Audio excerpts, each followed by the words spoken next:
एक बार एक बालक काशी से पढ़ करके आया, खूब विद्वान बन के आया, अपने पिताजी के पास आकर के बोला, पिताजी मैं सब कुछ पढ़ के आया हूं, आप जहां से चाहो पूछ लो। तो पिता ने यही पूछा, बताओ पाप के बाप का नाम क्या है? नहीं बता पाया। बोले ये तो नहीं पढ़ाया गुरुजी ने। बोले ढूंढ के आओ कौन है पाप के बाप। बालक ने कल पढ़ा ढूंढने के लिए, तभी 2-3 दिन निकल गए, कहीं से उत्तर नहीं मिला पाप का बाप कौन। तभी एक घर के बाहर गौ माता खड़ी थी, तुलसी का पौधा लगा था।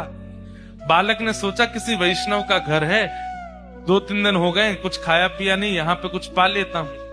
उस घर में जैसे ही प्रवेश किया, वो किसी वैष्णव का घर नहीं था, एक वैश्या का घर था।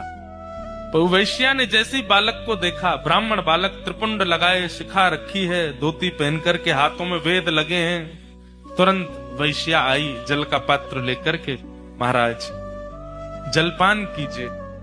तो ब्राह्मण ने तुरंत जल लिया, पान किया, पान करके बोली, ये घर मुझे लगता है किसी वैष्णव का है, गोबर का चौका लगा है, बाहर गैया है, तुलसी का पौधा है, आप निश्चित ही कोई वैष्णव हैं।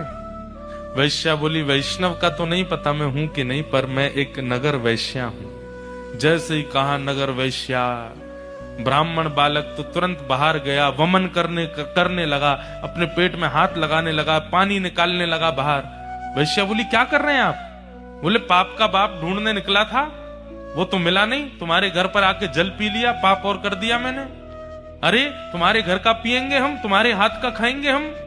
जैसे ही सुना कि पाप के बाप को खोजने निकले थे, वैश्या ने मन में सोचा, ज्यादा दूर नहीं जाने दूंगी, यहीं मिलाती हूं। अब भगवान जल पी ही लिया है आपने, पाप तो हो ही गया आपसे, अब तो आपको जाना पड़ेगा, नदी स्नान करनी पड़ेगी, जनेऊ बदलनी पड़ेगी, पंचगव्य पान करना पड़ेगा, तभी आप शुद्ध होगे।